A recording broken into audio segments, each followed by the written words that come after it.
जयतु भारतम। तो बंधुओं, ये आधुनिक भारत के इतिहास पर 10वां व्याख्यान है। इसके पहले 9वें व्याख्यान में हम अंग्रेजों की मैसूर विजय देख रहे थे और प्रथम आंग्ल मैसूर युद्ध और द्वितीय आंग्ल मैसूर युद्ध देख चुके थे। क्या क्या हमने पढ़ा उसको एक बार शॉर्ट में थोड़ा रिवाइज करते हैं 2 से 2.5 मिनट में। हमने देखा कि मैसूर राज्य में वाड्यार वंश की नींव पड़ी 1399 में, जब यदुराया को वहाँ का जागीरदार बनाया गया और विजयनगर साम्राज्य के अधीन वह जागीर मैसूर की छोटी सी तब तक रही जब तक तालीकोटा का युद्ध न हुआ और विजय साम्राज्य का अंत न हुआ। 1565 में तालीकोटा, जिसे राक्षस तंगड़ी का भी युद्ध कहा जाता है, उसमें जब विजयनगर साम्राज्य की सेना पराजित हुई, विजयनगर साम्राज्य का अंत हुआ,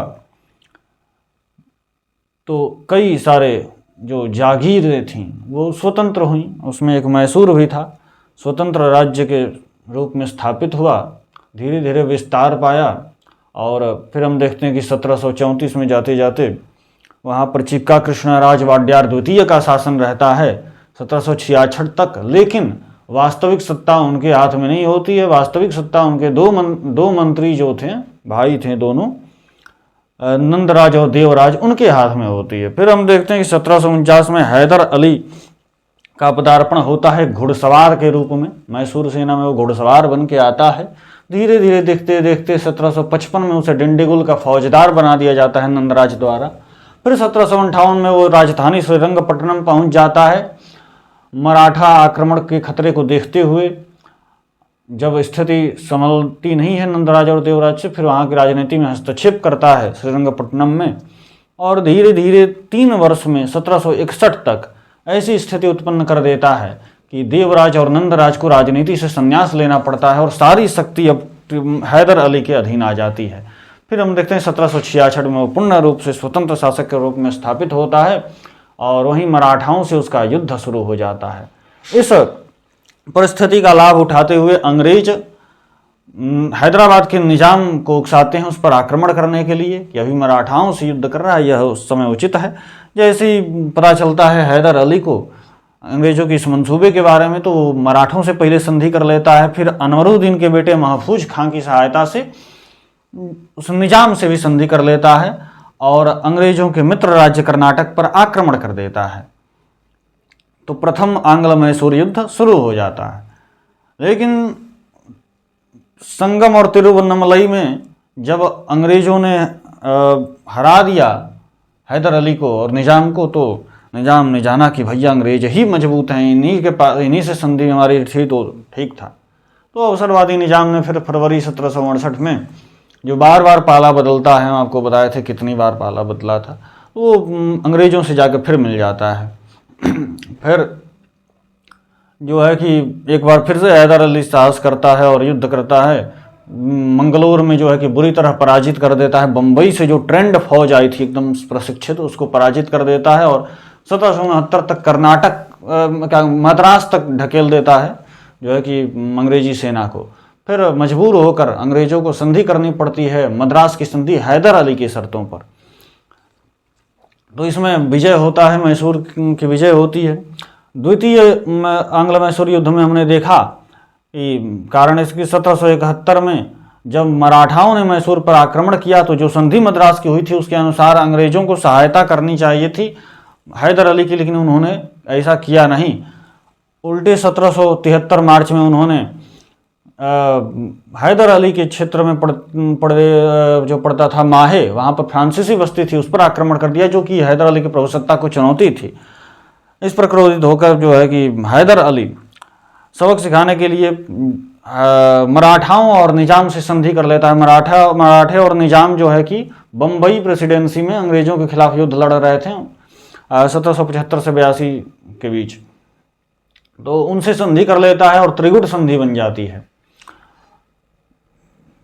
फिर 1780 में वो आक्रमण कर देता है उसी कर्नाटक क्षेत्र में और एक बार फिर से कर्नाटक के मैदानों में बुरी तरह से पराजित करता है। फिर एक शर्मनाक हार की कगार पर पहुंचती है अंग्रेजी सेना, लेकिन वारेन हेस्टिंग की कूटनीतिक चाल रहती है ऐसी, वो निजाम को गुंटूर का इलाका देकर अपने में फिर से मिला लेता है और भोसले और सिंधिया को भी अपने में मिला लेता है।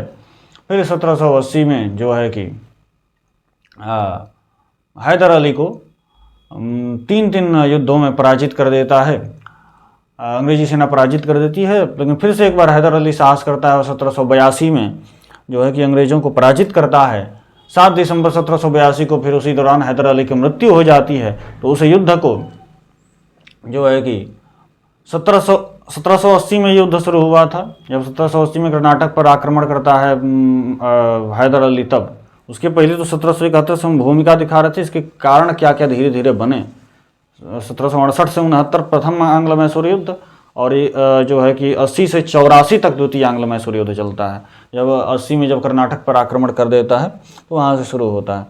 तो फिर जो है कि 7 दिसंबर 1782 में जब हैदर अली की मृत्यु हो जाती है तो उसका बेटा टीपू सुल्तान जो है कि युद्ध का नेतृत्व करता है। 1784 आते आते अब अंग्रेज भी इस स्थिति में नहीं थे कि वो युद्ध को जारी रख सके, और ना ही टीपू सुल्तान ऐसी स्थिति में था कि वो अंग्रेज़ों को करारी मात दे पाता, क्योंकि वो अकेला पड़ा हुआ था। क्योंकि सालवाई की संधि में मराठे जो हैं कि सिंधिया भोसले सब जो है कि अंग्रेज़ों के साथ संधि कर लेते हैं और निजाम को गुंटूर का इलाका देकर अपने में मिला ही लेते हैं अंग्रेज। तो अकेला टीपू सुल्तान करारी मात देने में असक्षम था। अंग्रेज भी सक्षम नहीं थे, क्योंकि लगातार युद्ध लड़ रहे थे। उधर मराठों से भी 1775 से 82 तक जो आंग्ल मराठा संघर्ष चल रहा था, और इधर भी लगातार युद्ध 80 से चल रहा है जगह जगह। तो युद्ध से वो परेशान हो गए थे, वो भी इस स्थिति में नहीं थे। तो 1784 में फिर मंगलोर की संधि हो जाती है और दोनों एक दूसरे के विजित क्षेत्रों को वापस करते हैं। तो ये बराबरी पर दूसरा युद्ध समाप्त होता है। इतना हमने पढ़ा था, इसको संक्षेप में हमने आपको फिर बता दिया, रिवाइज हो गया। अगर आपने पिछला लेक्चर पढ़ा होगा तभी ये आपको इतनी जल्दी जो हमने बताया वो समझ में आया होगा, अन्यथा संभव नहीं है।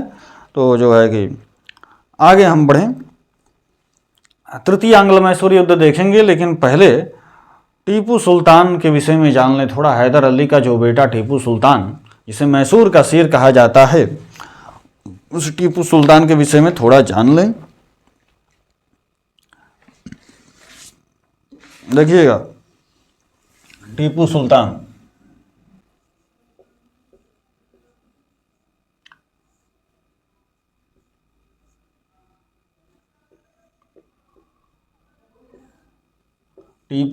के समय में जो है कि साम्राज्य अधिक सुदृढ़ था, अधिक मजबूत था, विस्तार ज़्यादा हो चुका था। इसलिए टीपू सुल्तान का नाम बहुत ज़्यादा होता है, इसकी उपलब्धियां ज़्यादा थीं, लेकिन पराजय भी इसी के समय में हुआ। ये हारते गए लगातार, उसके कारण बताएंगे हम। इसके समय में ज़्यादा शक्तिशाली मैसूर राज्य और इसलिए भी बना क्योंकि इसको बनी बनाई जो है कि सत्ता इसको मिली हुई थी हैदर अली से। हैदर अली अपनी ज़िंदगी एक घुड़सवार से शुरू करता है और एक आम सैनिक, अपना सैनिक होते हुए भी वो बढ़ते बढ़ते बढ़ते बढ़ते जो है कि पूरे साम्राज्य पर ही अपना अधिकार कर लेता है। एकदम छोटे से ज़मीन से उठ के ऊपर तक जाता है, पूरा फाउंडेशन वही तैयार करता है। पूरा बना बनाया टीपू सुल्तान को मिल जाता है और टीपू सुल्तान योग्य भी होता है तो उसको और आगे ले जाता है। वो बात अलग है कि तृतीय युद्ध में भी और चतुर्थ युद्ध में भी जो है कि वो अंग्रेजों से पराजित होता है बुरी तरह, लेकिन फिर भी योग्यताएं इसकी बहुत ज़्यादा। आप देखिए, टीपू सुल्तान हर तरह से अंग्रेजों से बराबरी करना चाहता था। इसने देखा कि अंग्रेज विदेश से आए, बाहर से आए, यूरोप से आए, यहाँ पर व्यापार कर करके इतने समृद्ध हो गए, इतने शक्तिशाली हो गए, तो हम भी विदेश में व्यापार करें। इसने जो है कि विदेश में अपने व्यापारिक प्रतिनिधियों को भेजा। देखिएगा, विदेश में अपने व्यापारिक प्रतिनिधियों को भेजा कि तुम भी जाके विदेश में व्यापार तुम भी लोग करो, अंग्रेज़ों की तरह हमें भी जो है कि विदेश में व्यापार करके समृद्ध होना है, शक्तिशाली बनना है। और इसने एक वाणिज्यिक बोर्ड का गठन किया,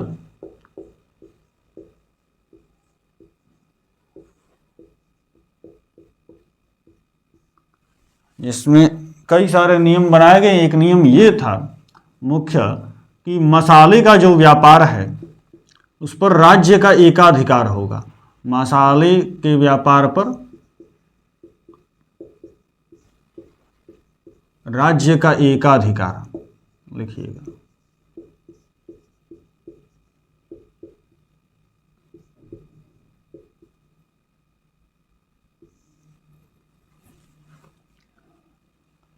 मसाले के व्यापार पर जब राज्य का एकाधिकार हो गया, अंग्रेज तो नहीं है, वैसे तो शत्रु है, इसके एकदम खटिया दुश्मन, खांटी दुश्मन एकदम, तो वो तो व्यापार करेंगे नहीं।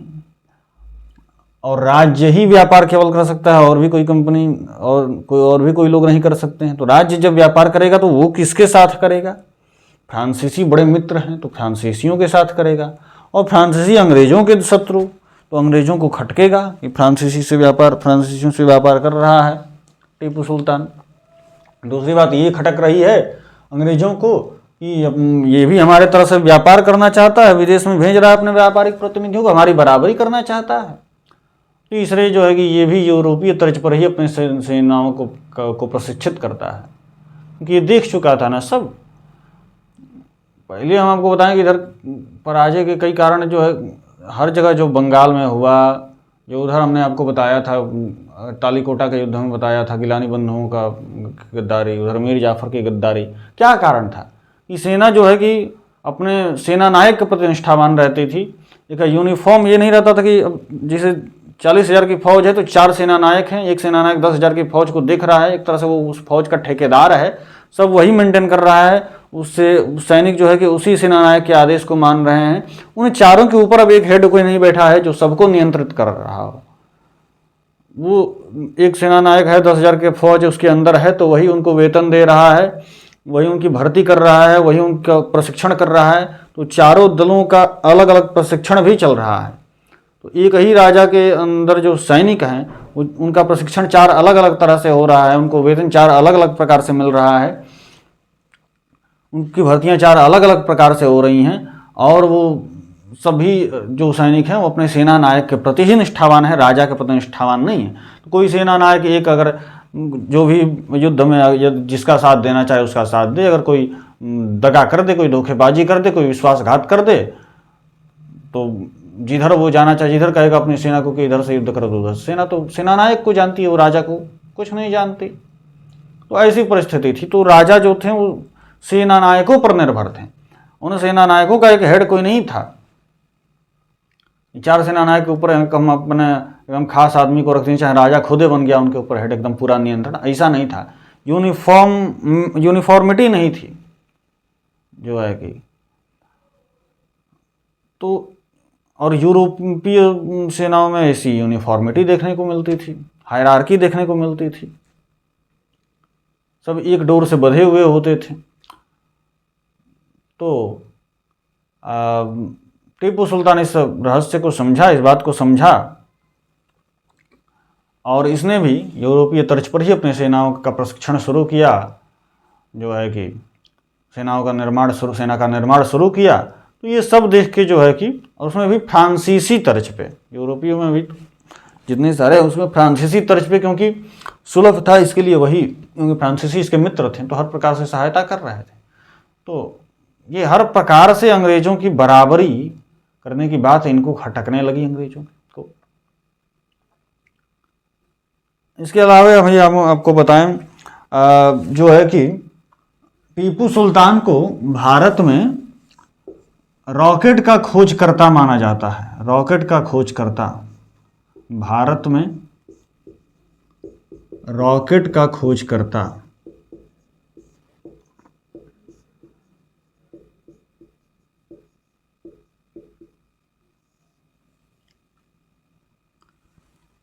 इसके द्वारा लिखित जो मिलिट्री मैनुअल था, मिलिट्री मैनुअल, उसमें रॉकेट की इस्तेमाल की व्याख्या मिलती है, इसको छोड़िए। तो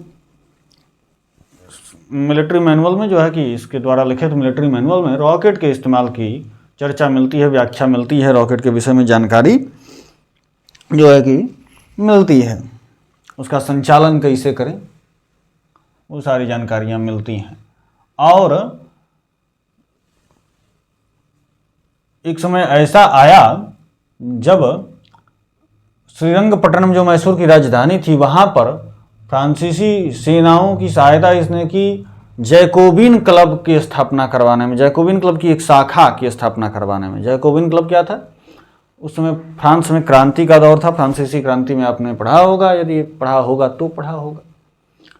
जैकोबिन क्लब एक पार्टी थी वहाँ पे, यहाँ पर भी एक शाखा को स्थापित करवाना था फ्रांसीसी सेना को। उसमें सहायता टीपू सुल्तान ने की और जैकोबिन क्लब का ये सदस्य भी बना। और उस अवसर पर इसने जो है कि सलामी के लिए 2300 गोले और 7500 रॉकेट चलवाने का आदेश दिया। तो वहाँ पर इसकी ताकत दिखी रॉकेट की, 7500 रॉकेट सलामी के लिए। छोटे छोटे हुआ करते होंगे रॉकेट, उस समय अलग तरह के हुआ करते होंगे। रॉकेट का खोजकर्ता इसे माना जाता था। तो विज्ञान और प्रौद्योगिकी का संरक्षक भी है ये, साइंस एंड टेक्नोलॉजी का। रॉकेट है भैया, साइंस एंड टेक्नोलॉजी का ये संरक्षक भी था, विज्ञान और प्रौद्योगिकी का संरक्षक भी इसे माना गया।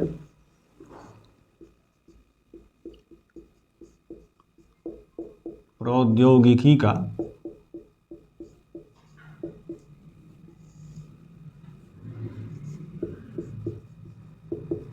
संरक्षक।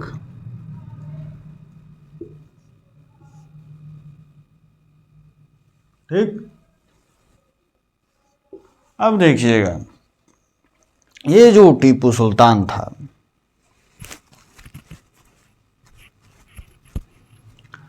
हम क्या बताए थे, जैकोबिन क्लब की स्थापना ना, जैकोबिन 1797 में, नोट करिएगा, जैकोबिन क्लब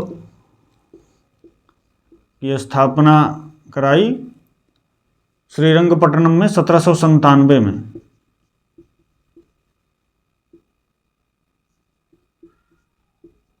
श्रीरंगपट्टनम राजधानी थी और इसका सदस्य भी ये बना, इसका सदस्य भी बना स्वयं, और अपने आप को नागरिक टीपू कहने की अनुमति दी। हमें नागरिक कहो, नागरिक समझो। क्यों ऐसा? क्योंकि फ्रांस में उस समय क्रांति चल रही थी और फ्रांसीसी क्रांति से बड़ा ही प्रभावित था ये, और एक संदेश देना चाहता था फ्रांस को भी। ये डिप्लोमेटिक शब्द है, फ्रांस को भी एक संदेश देना चाहता था, फ्रांस के लोगों को, कि हम आपकी ओर से हैं, आपकी तरह से हैं। देखिए हम भी अपने आप को नागरिक टीपू कहने की अनुमति दे रहे हैं, हम भी नागरिक, आप नागरिक समझें। तो एक सहानुभूति बने फ्रांस के नागरिकों को इसके प्रति, क्योंकि फ्रांसीसी सेना इसकी बड़ी मदद करती, फ्रांसीसी इसके बड़े मित्र थे। तो इसलिए ये अपने आप को नागरिक टीपू कहने की अनुमति देता है, जो कि इसके लोकतंत्र के प्रति निष्ठा को व्यक्त करता है। लोकतंत्र के प्रति इसकी निष्ठा थी, लोकतंत्र के प्रति इसकी निष्ठा थी।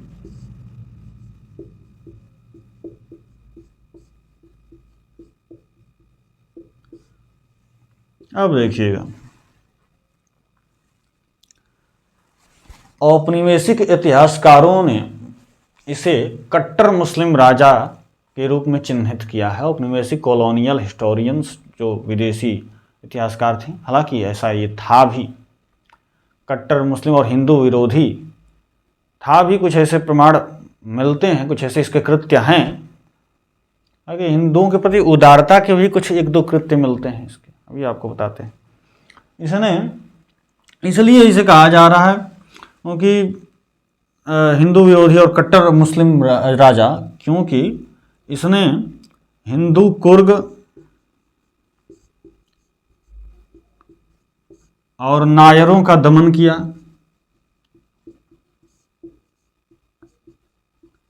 अब ये हिंदू कुर्ग और नायर ये क्या है?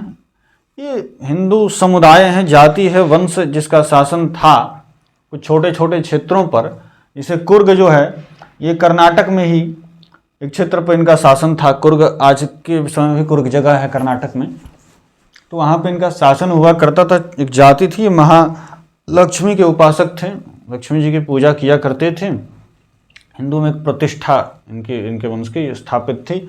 तो इन पर आक्रमण किया, इनका दमन किया।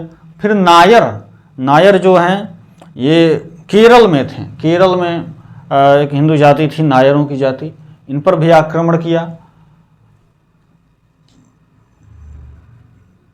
और इसके अतिरिक्त फिर केरल में नायरों पर जब आक्रमण किया, उसके बाद और भी आगे बढ़ा और जो है कि कई महलों को विजित किया इसने और कई मंदिरों को इसने नष्ट किया। तो कई मंदिरों को नष्ट किया,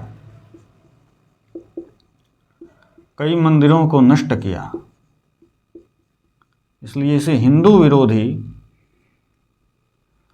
और कट्टर मुस्लिम शासक के रूप में माना जाता है।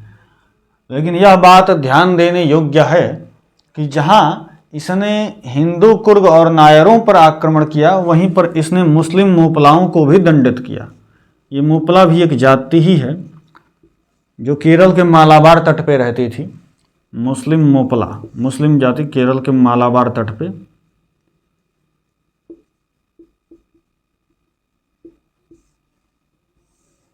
अब आप क्या कहेंगे? हिंदू कुर्ग और नायरों पर आक्रमण कर दिया तो हिंदू विरोधी हो गया, मुस्लिम मोपला पर आक्रमण कर दिया, इन्हें दंडित किया तो ये फिर मुस्लिम विरोधी भी। तो ये क्या है, मुस्लिम विरोधी कि हिंदू विरोधी? ये कुछ नहीं है, ये बस राजनेता है। बस राजनेता नहीं कहेंगे, राजा है, शासक है। इसको अपने शासन साम्राज्य विस्तार से मतलब है, इसको अपने शक्ति के सुदृढ़ीकरण से मतलब है, इसको किसी धर्म वर्म से मतलब नहीं है। बस जहां इसे लाभ मिले वही ये काम करेगा। समझें?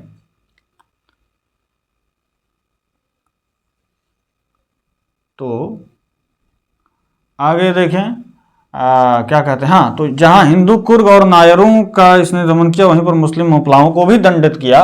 और जहां मंदिरों को नष्ट करने का जिक्र मिलता है, वहां एक और भी जिक्र मिलता है कि श्रृंगेरी मंदिर के मरम्मत के लिए, श्रृंगेरी मंदिर, देखिए श्रृंगेरी लिखने का ये तरीका है, इसमें बड़ा लोग कंफ्यूज हो जाते हैं, इसमें ऐसे ये भी लगा देते हैं, ये इस तरीका सही नहीं है।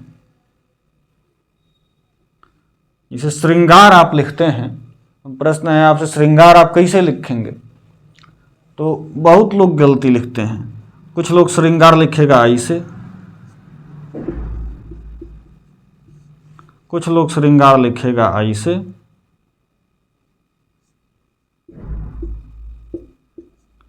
ये भी गलत है और ये भी गलत है। सही है ये श्रृंगार, ये सही है। आप कहेंगे स्र में तो ऐसे नीचे रहता है, फिर इसमें काहे नहीं है? एक प्रश्न आपसे हम पूछते हैं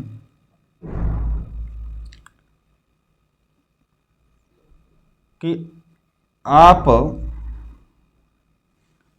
इसको क्या पढ़ेंगे? भ्र पढ़ेंगे, भ्रम लिखेंगे अगर, तो इसको भ्रम आप पढ़ेंगे, भ्र है। और इसको आप क्या पढ़ेंगे? भ्रिकुटी में ये जो है नीचे लग गया, ये भ्री है, हैं?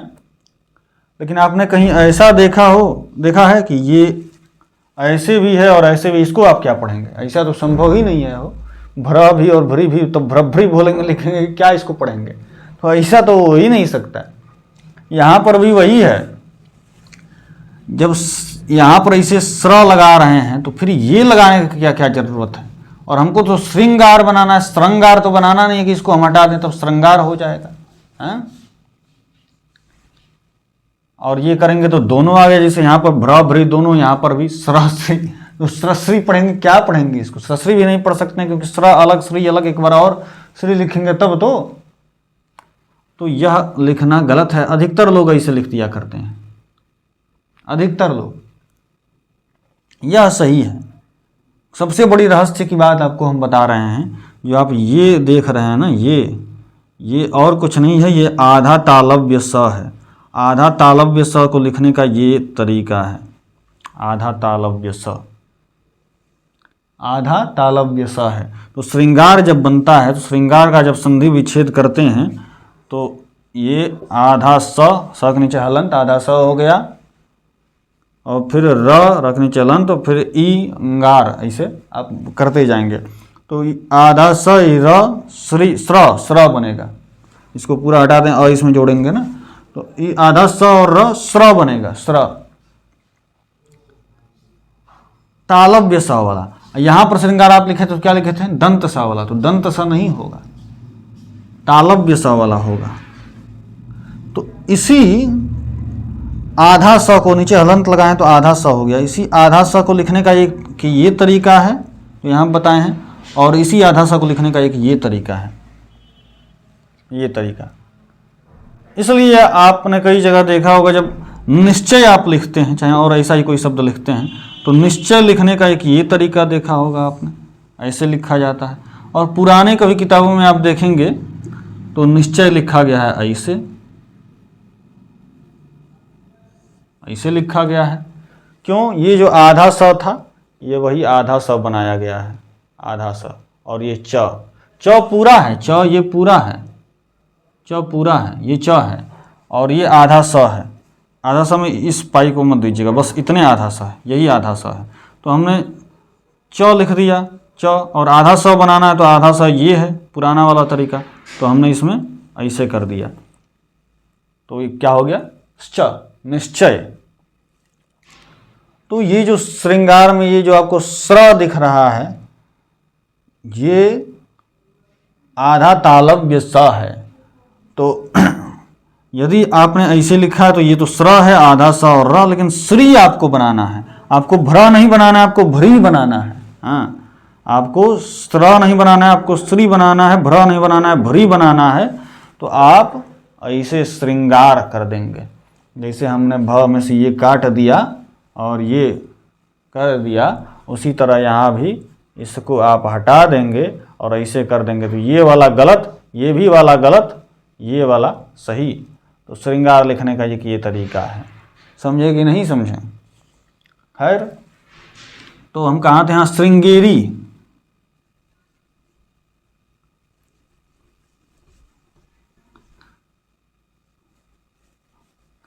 तो श्रृंगेरी मंदिर के मरम्मत के लिए ये धन देता है, और उसमें शारदा देवी की मंदिर की स्थापना के लिए भी ये धन प्रदान करता है। श्रृंगेरी मंदिर की मरम्मत के लिए और माँ शारदा देवी की मूर्ति की स्थापना के लिए ये धन प्रदान करता है।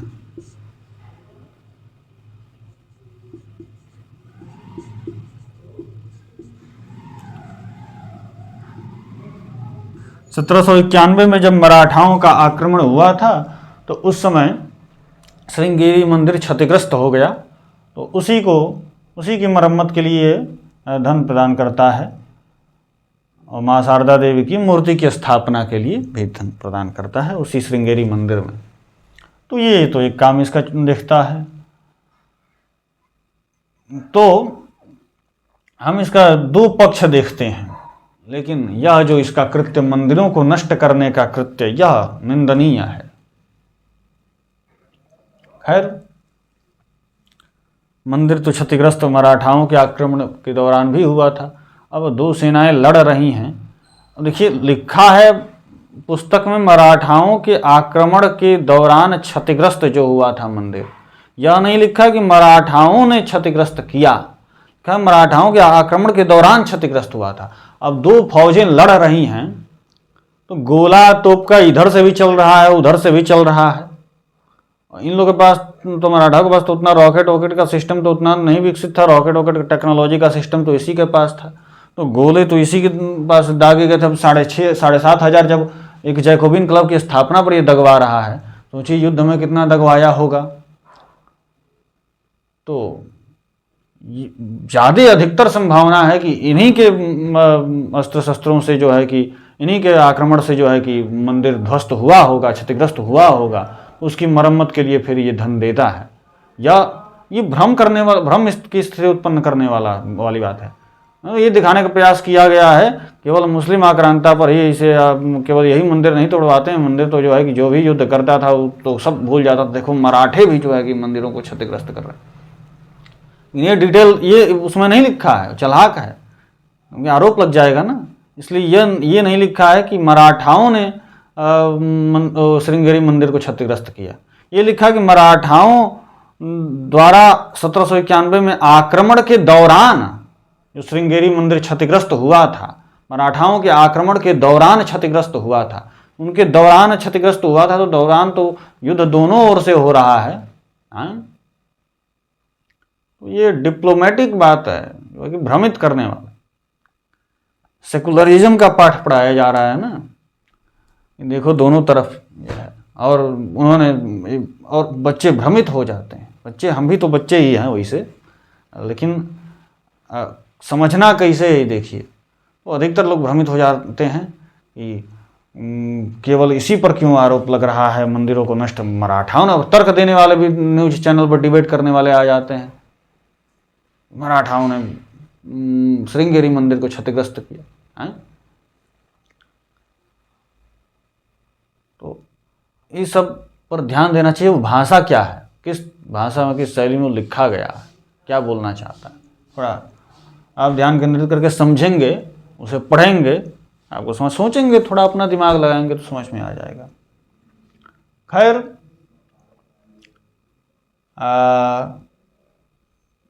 तो ये तो हमने देखा, एक हिंदू विरोधी शासक तो ये था, जो है कि कट्टर मुस्लिम राजा तो ये था टीपू सुल्तान। इसके अलावे एक इसका अच्छा कार्य यह था, हम मानेंगे, कि पालकी के प्रयोग पर इसने प्रतिबंध लगाया।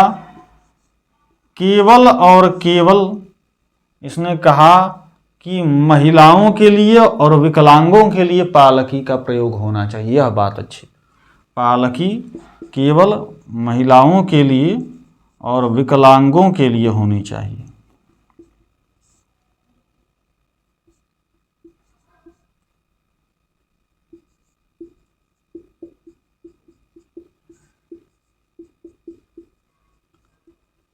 जिस जगह में सब जो है कि जौने पैसा दे भैया, जौने पैसा वाला हो, पालकी में बैठे, चार लोग कहाँ ढोवे, कंधा उनका टूटे, जो है कि एकदम जवान हट्टा कट्टा आदमी जो है वो भी एकदम पालकी में बैठ के चल रहा है, ये ठीक नहीं ना। घोड़ा अपना लेके चलो, अपना रथ में चलो, घोड़े में चलो, हाथी पे चलो, हैं जो भी, लेकिन पालकी किसके लिए है?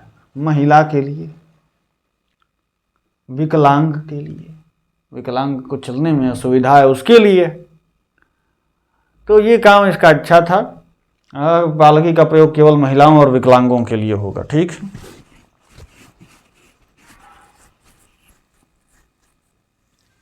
अब यह पता नहीं कि विकलांग जिसके पास धन नहीं हो, पैसा जो जब न दे सके, तो उसके लिए क्या व्यवस्था, क्या टीपू सुल्तान अपने पास सरकारी कोष से पैसा दिया करता था, क्या फ्री मुफ्त ऐसा से कोई पालकी सेवा चलवाया था या नहीं, इसका उल्लेख नहीं मिलता। कई जगह ये भ्रम की स्थिति उत्पन्न करने वाली है, जो है कि उसके प्रति उदारता हमारे मन में बने, टीपू सुल्तान के प्रति सौहार्द की भावना बने, इसका प्रयास कई जगह किया गया है। लिखा गया कि महिलाओं और विकलांगों के लिए पालकी का प्रयोग केवल उचित है। अब यह तो नहीं दिया विकलांग जिसके पास पैसा ये नहीं है, वह कैसे पालकी का प्रयोग, उसका खर्चा कैसे देगा पालकी का? तो क्या इसके लिए टीपू सुल्तान ने कोई ऐसी मुफ्त सेवा चलवाई थी? चलवाई होती तब तो हम कहते हैं कि हाँ भैया ये ठीक है। खैर, तो ये प्रश्न सब करने चाहिए। आगे हम बढ़ें तो ये तो कुछ जो है कि टीपू सुल्तान के विषय में जानकारी थी ऊपर ऊपर। अब हम जो है कि तृतीय आंग्ल मैसूर युद्ध देखेंगे। तृतीय आंग्ल मैसूर युद्ध, द्वितीय तो हो चुका था, तृतीय आंग्ल मैसूर युद्ध।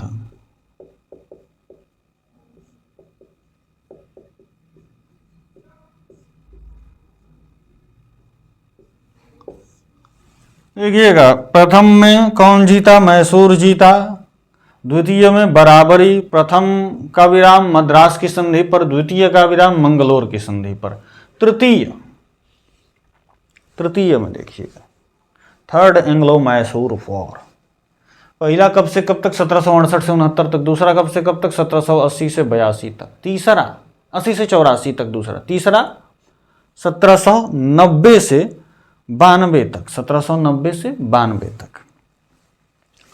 1790 से 92 लिखेंगे।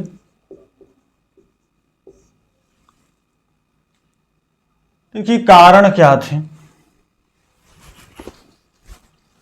जब अंग्रेजों ने देखा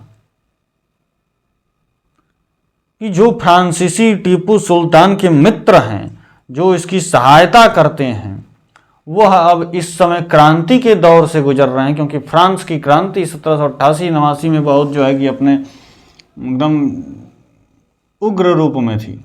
1788-89 वो दौर फ्रांस की क्रांति का था। तो अंग्रेजों ने देखा कि अभी फ्रांस की क्रांति चल रही है, उधर ये जुटे हुए हैं फ्रांसीसी और अभी इनकी स्थिति कमज़ोर है, तो यह एक अवसर के रूप में है। इस समय ये उतनी सहायता नहीं कर सकेंगे टीपू सुल्तान की, तो हमें जो है कि आक्रमण कर देना चाहिए। लेकिन हमने जिस आपको बताया, कभी भी ये डायरेक्ट आक्रमण नहीं करते थे, आड़ लेते थे किसी न किसी शासक की। हैदराबाद के निज़ाम का बड़ा प्रयोग इन्होंने किया। तो हैदराबाद के निज़ाम को फिर से चिट्ठी लिखी कि टीपू सुल्तान पर आक्रमण कर दिया जाए।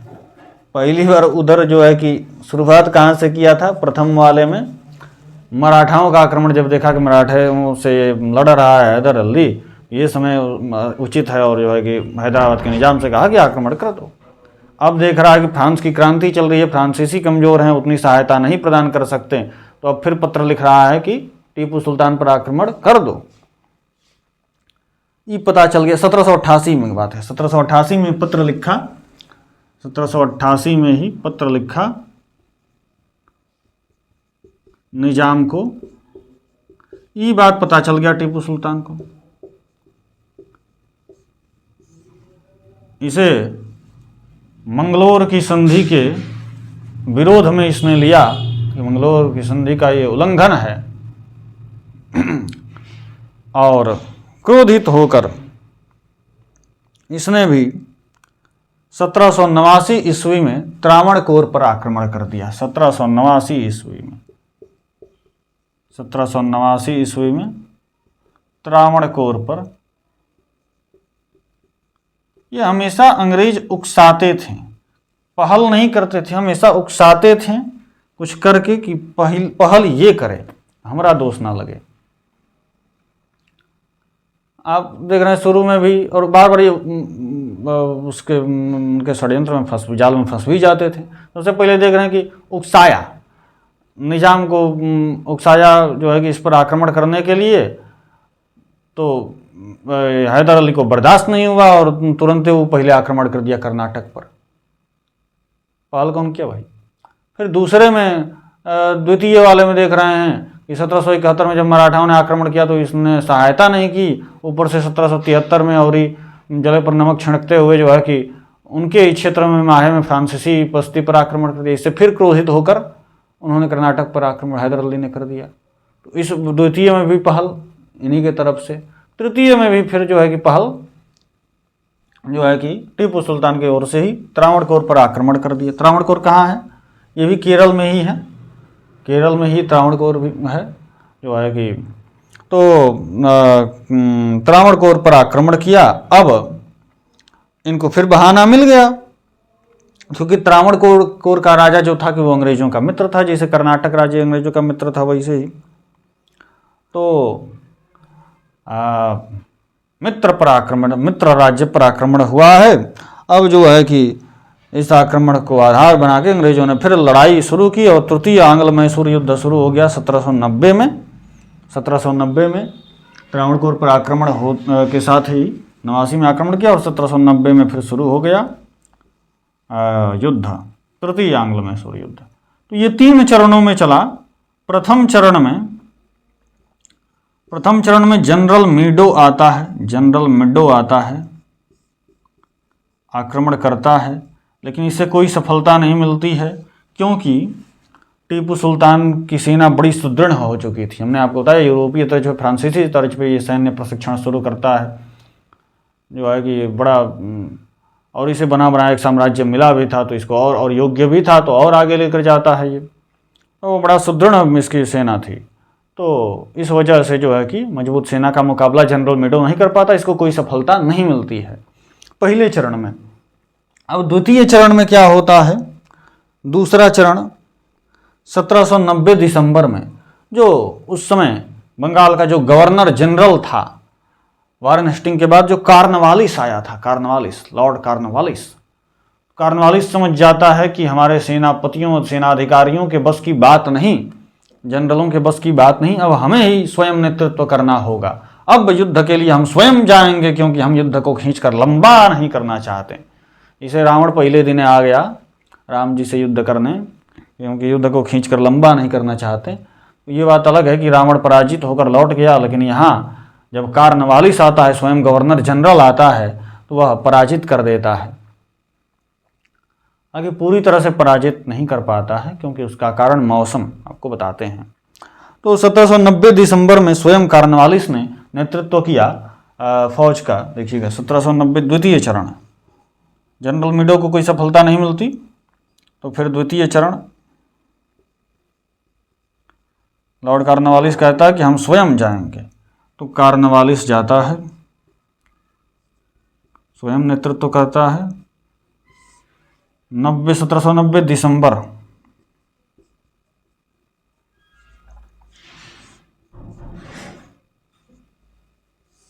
लॉर्ड कार्नवालिस, ये 1786 से 93 तक गवर्नर जनरल रहता है। 1786 से 93 तक गवर्नर जनरल के पद पर रहता है ये। उसी बीच ये 1790 से 92, इसी के काल में ये युद्ध भी चलता है, तो यह आक्रमण कर देता है। अब ये तो भैया कार्नवालिस है, बड़ा बलवान है, तो जो है कि मार्च 1791 में, दिसंबर 1790, मार्च, जनवरी, फरवरी, मार्च, 3 महीने के अंदर, मार्च 1791 में जो है कि बेल्लोर और अंबूर पर यह कब्जा कर लेता है, अधिकार कर लेता है। बेल्लोर और अंबूर पर यह अधिकार कर लेता है, अधिकार कर लेता है 3 महीने के अंदर। और फिर यह पहुंच जाता है राजधानी श्रीरंगपट्टनम के पास तक, श्रीरंगपट्टनम के पास पहुंच जाता है। यहाँ से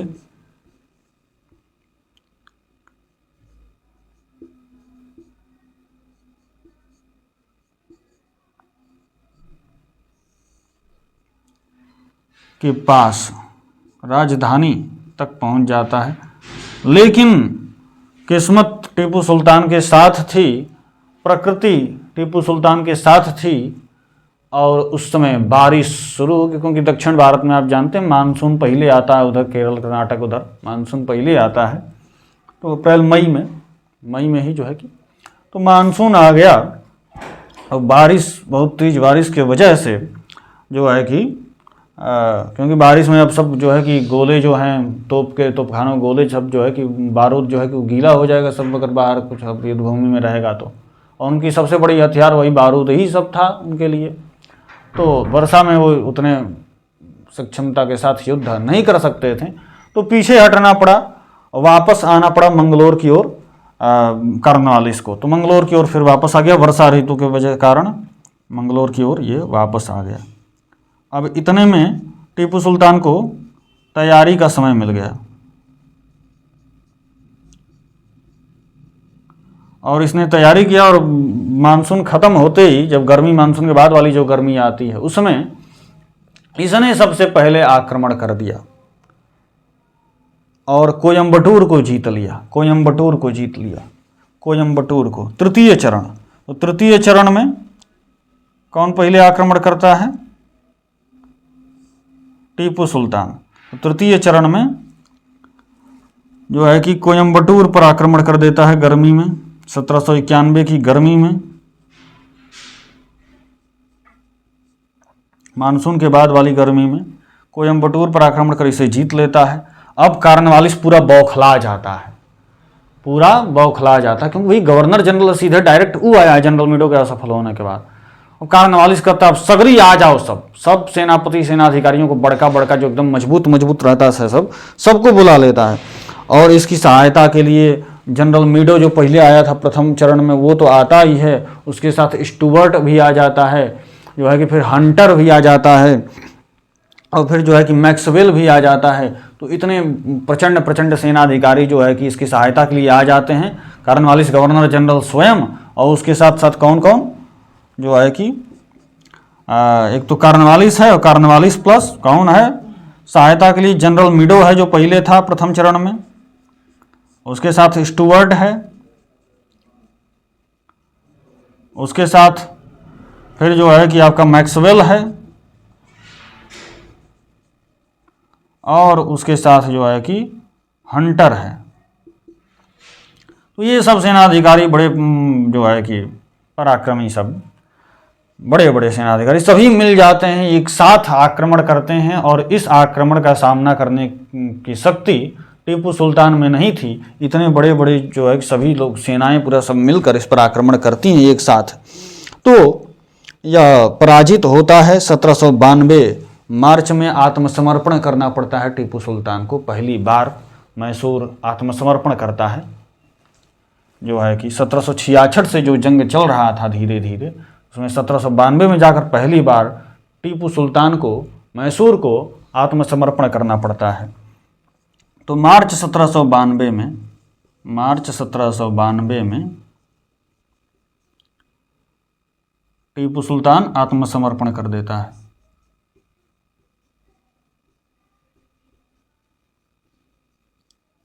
और फिर होती है संधि श्रीरंगपट्टनम की, क्योंकि इस बार श्रीरंगपट्टनम तक अंग्रेज पहुंच चुके थे। राजधानी में संधि होती है। सबसे पहली संधि कहाँ हुई थी, कहाँ की संधि? मद्रास की संधि। मद्रास तक धकेल दिया था हैदर अली ने, जो उनकी अंग्रेजों की जो हेडक्वार्टर, जो उनका मुख्यालय था, वहाँ तक समझ लीजिए अंग्रेजों की जो राजधानी दक्कन में, दक्षिण भारत। दूसरे में मंगलोर की संधि हुई थी। तीसरे में कौन सी संधि हुई? क्या बजे था शर्मा जी? दूसरा रूम में बज रहा है क्या? क्या आपका मोबाइल बज रहा है?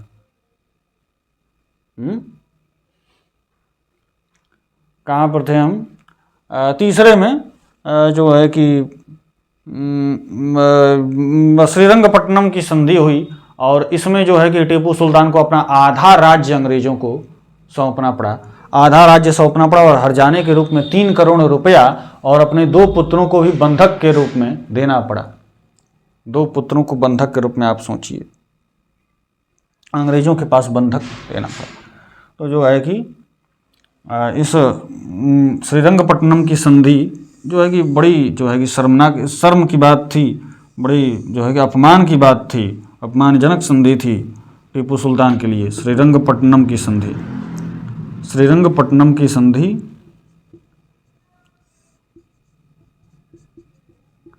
इसमें टीपू सुल्तान को आधा राज्य देना पड़ा, प्लस हर्जाने के रूप में 3 करोड़ रुपया, और अपने 2 बेटों को अंग्रेजों के पास बंधक। ये आधा राज्य और 3 करोड़ रुपया कुछ नहीं था, ये 2 बेटों को बंधक के रूप में देना पड़ा। यह बहुत अपमानजनक। राज्य गया तो फिर तो वापस आ जाएगा, बेटे के साथ वो क्या करेगा, सब का नहीं, वो सब 2 बेटों को जो है कि बंधक के रूप में, पैसा गया वो आ जाएगा, कमा लेगा, लेकिन बेटे, 2 बेटों को बंधक। अब यह जो था श्रीरंगपट्टनम की संधि के साथ तृतीय आंग्ल मैसूर युद्ध समाप्त हुआ। करारी शिकस्त मिली टीपू सुल्तान को। बहुत योग्य शासक होते हुए भी या अंग्रेजों से पहले युद्ध में जो है कि पराजित हुआ। हैदर अली के समय में उतना शक्तिशाली नहीं थी सेना, फिर भी जो है कि हैदर अली अंग्रेज़ों को पराजित करने में बार बार सफल हो रहा था, और जो है कि एक भी बार अंग्रेज़ों से पराजित नहीं हुआ था। मर गया भले, लेकिन पराजित नहीं हुआ था, आत्मसमर्पण कभी नहीं किया, लेकिन यहाँ इसे आत्मसमर्पण करना पड़ा। तो इतना आप नोट कर लीजिए। इसके बाद चतुर्थ आंग्ल मैसूर युद्ध की हम चर्चा करते हैं। स्क्रीनशॉट ले लीजिए, हम हट जाते हैं, क्योंकि आज पहली बार थोड़ा हम लिखे हैं, कि हमारी आदत है नहीं, कभी लिखते बहुत कम है और बोलते ज़्यादा हैं, लेकिन आज नोट लिखे हैं बढ़िया से। आप इसको स्क्रीनशॉट ले सकते हैं। तो अब इसे मिटाते हैं हम और आगे देखते हैं चतुर्थ आंग्ल मैसूर युद्ध, और फिर कंक्लूड करेंगे पूरा। बोर्ड भर गया था तो कहें कि लोग स्क्रीनशॉट ले लेगा, इस थोड़ा बढ़िया से इस बार पहली बार लिखे हैं, सब नोट किए हैं।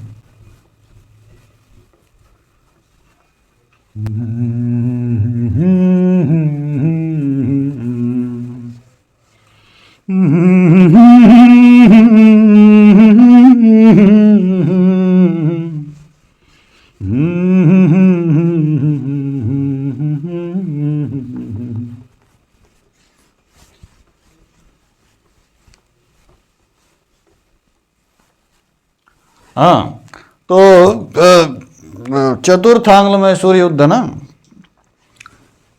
अब देखिए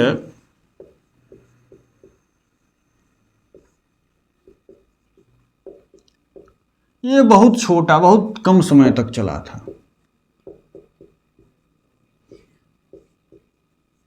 2.5 महीने बस चला था। मार्च 1799 में शुरू हुआ और मई 1799 में खत्म हो गया। 4 मई 1799 को ही खत्म हो गया। तो इसमें देखिए 90 से 92 तक तृतीय चला, 7 वर्ष का गैप, 92 से 99, 7 वर्ष का गैप। क्यों? क्योंकि इस समय हैदर अली अपने सेना को सुदृढ़ कर रहा था। इसे अपने पराजय का प्रतिशोध लेना था, अपने अपमान का बदला लेना था। जो अपमानजनक संधि हुई थी श्रीरंगपट्टनम की, उसका प्रतिशोध इसे लेना था। अपने आत्मसमर्पण जो इसने किया था, उससे जो इसका अपमान हुआ था, उसका इसे बदला चुकाना था। तो इसने शुरू किया बढ़िया से सुदृढ़ीकरण अपने सेना का। फ्रांसीसी पद्धति पर प्रशिक्षण फिर से बढ़िया से शुरू किया, और इसे भारतीय राजाओं से तो अब सहायता की आवश्यकता थी, क्योंकि अब शक्ति इसकी कम हो गई थी। आधा राज्य चला गया था इसके हाथ से। 3 करोड़ रुपया भी दिया था जो है कि हर्जाना के रूप में। तो वित्त भी थोड़ा, वित्तीय स्थिति भी उतनी अच्छी नहीं थी, उसको भी थोड़ा धीरे धीरे सुधार किया। और इसे सहायता की आवश्यकता थी, लेकिन भारतीय राजाओं से सहायता की इसे उम्मीद थी नहीं, क्योंकि ये जान गया था कि कितने अवसरवादी हैं। मराठों और निजामों को इसने देख लिया था। तो इसने अंतर्राष्ट्रीय सहायता की ओर रुख किया, और फ्रांसीसी कंपनी से तो भारत में संपर्क में था ही, वो तो मित्र थे ही। उसके अलावा का कुछ हो रहा था, हम क्या कह रहे थे, तो उसके अलावे जो है कि इसने कुस्तुनतुनिया, अरब, अफ़गानिस्तान सभी जगह के शासकों से, जहाँ पर भी मुस्लिम साम्राज्य था, विशेष रूप से वहाँ पर उनके शासकों से पत्र व्यवहार किया। देखिएगा, इसे भारतीय राजाओं से सहयोग की आशा न थी, तो अंतर्राष्ट्रीय सहयोग की ओर रुख किया इसने।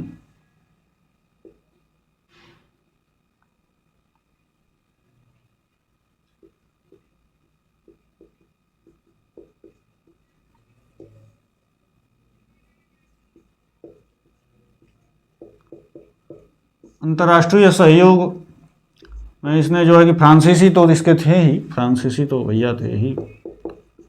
उसके अलावे जो अपने लगे इसे, फ्रांसीसी तो शुरुआते से मित्र थे। उसके अलावे जहाँ भी मुस्लिम साम्राज्य पहले था, तो अरब, अफ़गानिस्तान,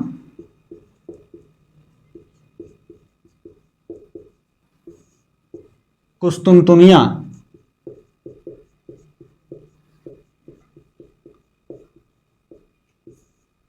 यहाँ के शासकों से पत्र व्यवहार किया।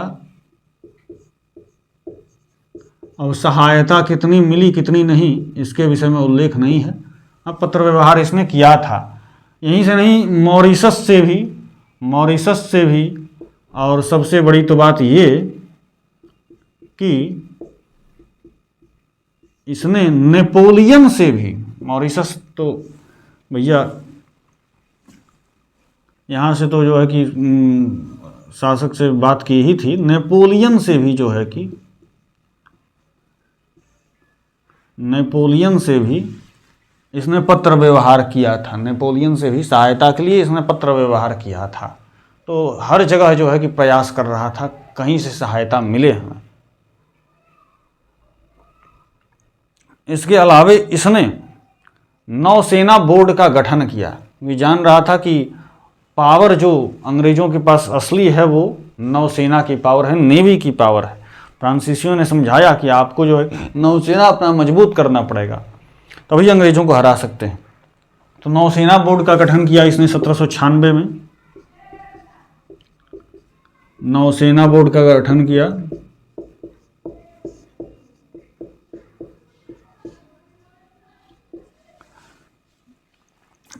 इसके तहत जो है कि 22 जंगी जहाज और 20 बड़े बड़े युद्ध पोतों की योजना इसने बनाई। इसके अलावे अब जब पोत और ये जो है कि जहाज होंगे तो उन्हें रखने के लिए जहाँ पर वो रहेंगे बंदरगाह भी चाहिए, गोदी चाहिए। तो उसके लिए 3 जगह, मंगलौर, वजीराबाद और मौलिदाबाद में जो है कि बंदरगाह बनवाने की योजना इसने बनाई। लेकिन यह योजना क्रियान्वित नहीं हो सकी, इसमें सफलता उतनी नहीं मिल सकी क्योंकि आर्थिक कारण था, आर्थिक व्यवस्था उतनी ठीक थी नहीं। तो जो है कि और अधिकतर क्षेत्र जो है कि जब आधा राज्य अंग्रेजों ने लिया तो उसमें अधिकतर जो है कि समुद्री किनारों के क्षेत्रों को उन्होंने पहले लिया, क्योंकि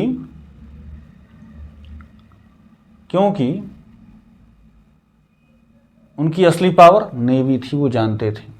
और भविष्य में यदि टीपू सुल्तान, क्योंकि वो शुरू से देख रहे थे कि हर तरह से बराबरी करने का प्रयास टीपू सुल्तान कर रहा है, विदेशी व्यापार भी कर रहा है, मसालों के व्यापार पर एकाधिकार राज्य का स्थापित कर दिया, ये सब काम कर रहा है, यूरोपीय तर्ज पर, फ्रांसीसी तर्ज पर सेना को प्रशिक्षित भी कर रहा है। तो उन्हें यह भी भय था कि हाँ, ये नौसेना को भी सुदृढ़ करने का प्रयास अवश्य करेगा हमें काउंटर करने के लिए। और नौसेना को यदि इसने सुदृढ़ कर लिया तब फिर हम इसे शायद पराजित ना कर सकें, क्योंकि असली ताकत तो हमारी नेवी ही है। तो इसने आधा राज्य जब लिया तो उसमें अधिकतर क्षेत्र जो समुद्री किनारे तट पर जो पड़ते थे उसको ले लिया कि ये बंदरगाह बनवा ही ना पाए। तो 3 क्षेत्र इसके पास जो बच गए थे छोटे मोटे, जैसे मंगलौर, वजीराबाद और आपका मौलिदाबाद। तो मंगलौर, वजीराबाद और जो है कि आपका मौलिदाबाद में इसने प्रयास किया। देखिएगा, 22 जंगी जहाज, 20 बड़े पोत, और इनके लिए अब गोदी की भी आवश्यकता पड़ी। गोदी यानी बंदरगाह। तो बंदरगाह जो है कि कहाँ कहाँ, सब नौसेना बोर्ड के अंडर कार्य हो रहा है। तो मंगलौर, वजीराबाद, मौलिदाबाद।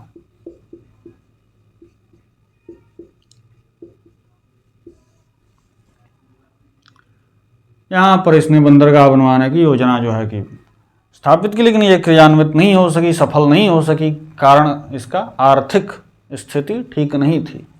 तो योजना जो है कि ये पूरी तरह से ये सफल नहीं हो सकी, कारण इसका आर्थिक स्थिति।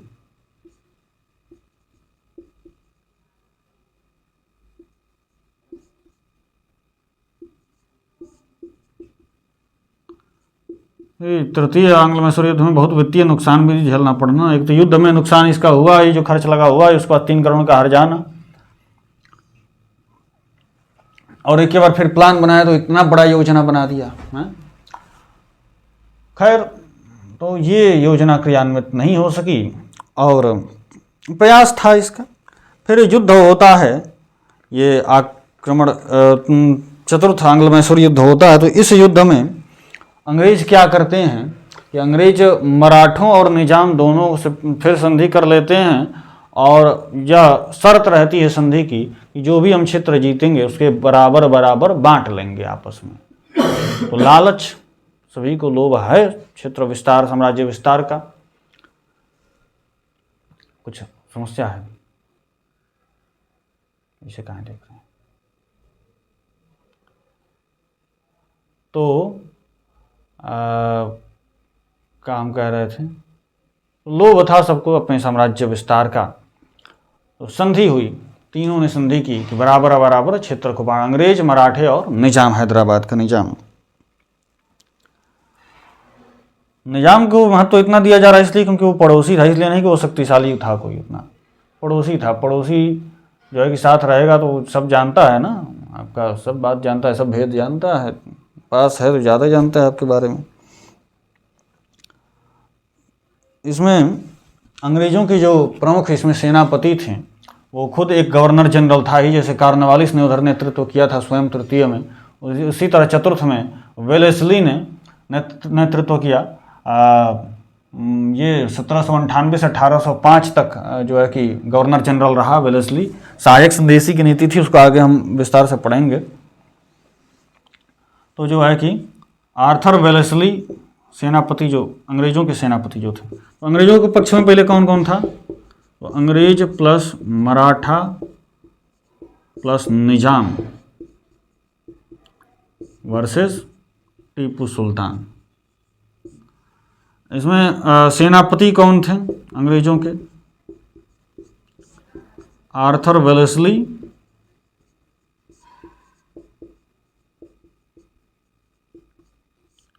आर्थर वेलेस्ली था। स्टुअर्ट था जो तृतीय में भी जो है कि नेतृत्व कर चुका था, कार्नवालिस के साथ ही हमने आपको बताया था कि स्टुअर्ट, हंटर, जो है कि मिडो, ये सब उसके साथ थे, मैक्सवेल। तो उसी में से स्टुअर्ट जो था, कहा वेलेस्ली ने कि स्टुअर्ट तुमको अनुभव है तृतीय वाले युद्ध में, तो इसमें तुम भी रहो साथ में। तो स्टुअर्ट था और जो है कि साथ में हैरिस था। तो ये सेनापति तीन थे। युद्ध हुआ, इधर अपना अकेला टीपू सुल्तान है, फ्रांसीसी सहायता इसको है।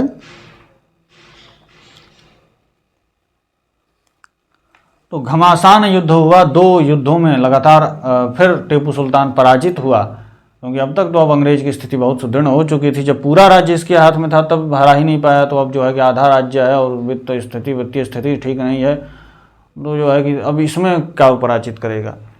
तो लेकिन घमासान युद्ध हुआ, वो जानता भी था कि हम उतने शक्तिशाली नहीं हैं, फिर भी उसने अपमान का प्रतिशोध लेने के लिए आक्रमण किया था। मर जाएंगे भले, लेकिन इस बार आत्मसमर्पण नहीं करेंगे, क्योंकि आत्मसमर्पण का जो है क्या दंश होता है वो झेल चुका था। तो इसने संकल्प ले लिया था कि मर जाएंगे भले, लेकिन आत्मसमर्पण नहीं करेंगे। तो लगातार जो है कि दो युद्धों में ये पराजित हुआ, घमासान युद्ध हुआ, और फिर जो है कि अंततः श्रीरंगपट्टनम के किले में इसने शरण लिया और किले की दुर्ग की अपनी सुरक्षा करने लगा। लेकिन 15 दिनों तक जो है कि श्रीरंगपट्टनम के दुर्ग के बाहर घेरा डाले रहे अंग्रेज। 15 दिनों तक युद्ध चलता रहा।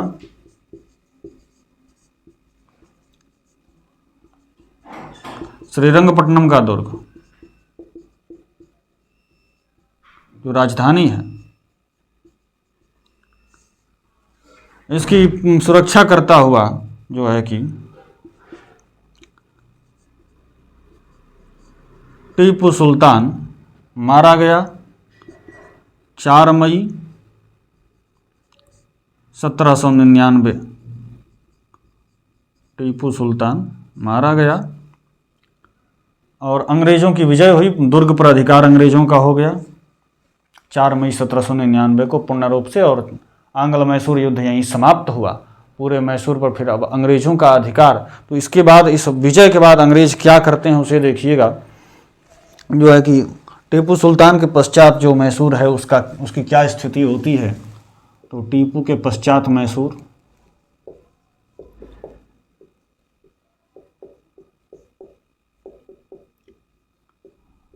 टीपू सुल्तान के अंत के साथ ही मैसूर में मुस्लिम राज्य का अंत हुआ, मुस्लिम साम्राज्य का अंत हुआ।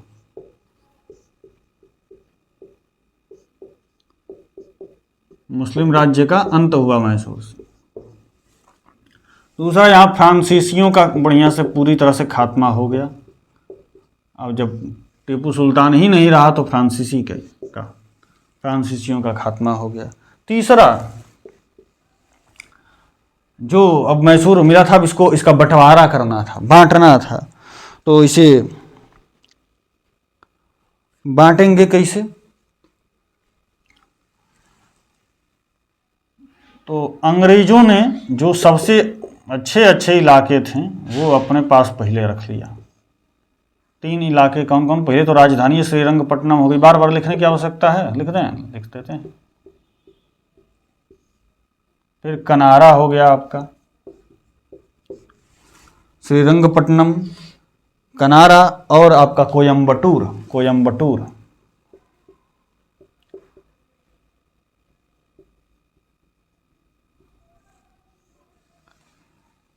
तो इसको अंग्रेजों ने सबसे पहले अपने पास रख लिया। फिर निजाम को क्या दिया? तो निजाम को मिला गुट्टी, चिंतल दुर्ग,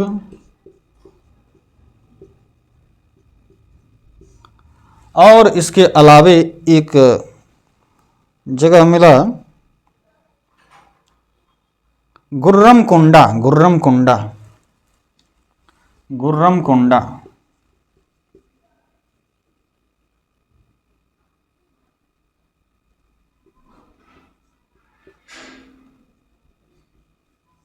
मराठों को क्या दिया गया? ऑफर क्या किया गया? सुंदी और वारपोली का इलाका।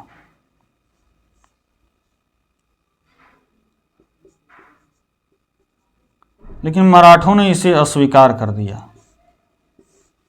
सुंदी और वारपोली का इलाका, ये छोटा सा क्षेत्र था, ये मिल रहा था। मराठों को लगा कि प्रसादी बांटने जैसा है, हम इतने जो है कि शक्तिशाली, इतने जो है कि हमारा वर्चस्व रहा है इतिहास में, इतना हमारा जो है कि हमें इतना छोटा इलाका मिल रहा है, हम भी तो उतने सहायता किए।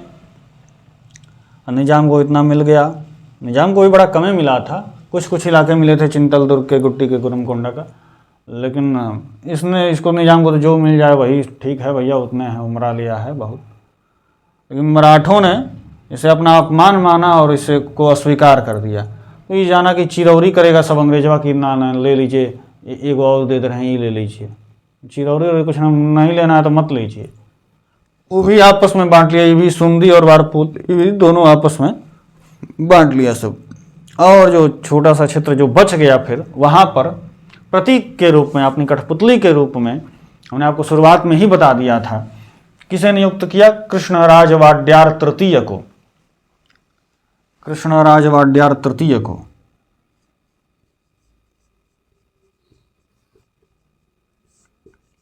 और यह संदेश दिया कि हमने तो जो इसका वास्तविक अधिकारी था उसको वापस कर दिया, इसे छीन लिया था हैदर अली ने, जो है कि वाड्यार वंश से हमने जो है कि वापस कर दिया वास्तविक अधिकारी को। यही राजा हैं, हम नहीं राजा हैं, इनको राजा बना दिया। और सहायक संधि कर ली। सहायक संधि को आगे हम देखेंगे, वेलेस्ली की सहायक संधि आगे। और जो टीपू सुल्तान के जो परिवार के सदस्य थे उनका क्या हुआ? तो उनको पेंशन याफ्ता करके जो है कि वेल्लौर भेज दिया। वेल्लौर किले में इनको पेंशन याफ्ता करके परिवार के सदस्य जो थे उनको भेज दिया। तो इतनी तो इंसानियत इन्होंने दिखाई। इंसानियत क्या दिखाई? जो है कि ये जानते थे कि अगर इनके साथ कुछ अभद्र व्यवहार करेंगे, जो है कि सारे जो मुस्लिम साम्राज्य जो हैं, इसे जहाँ से भी इसने पत्र व्यवहार किया था, अरब हो गया, अफगानिस्तान हो गया, कुस्तुनतुनिया हो गया, तो वो सब जो है कि इसको मुस्लिम समुदाय का अपमान समझेंगे। वहाँ की जनता भी क्रोधित होगी जो है कि, और जो है कि आवाम जब गुस्साएगी तो शासक को कहीं वो हमारे खिलाफ कोई कदम ना उठा लें। तो एक जो है कि अंतर्राष्ट्रीय दबाव के कारण ऐसा सामना हमको ना करना पड़े, तो सम्मान से जो है कि परिवार के सदस्यों को वेल्लौर भेज दिया, इनको पेंशन याफ्ता करके। पेंशन आपको मिलता रहेगा, आप अपना जो है कि जीते रहिए, खाते पीते रहिए।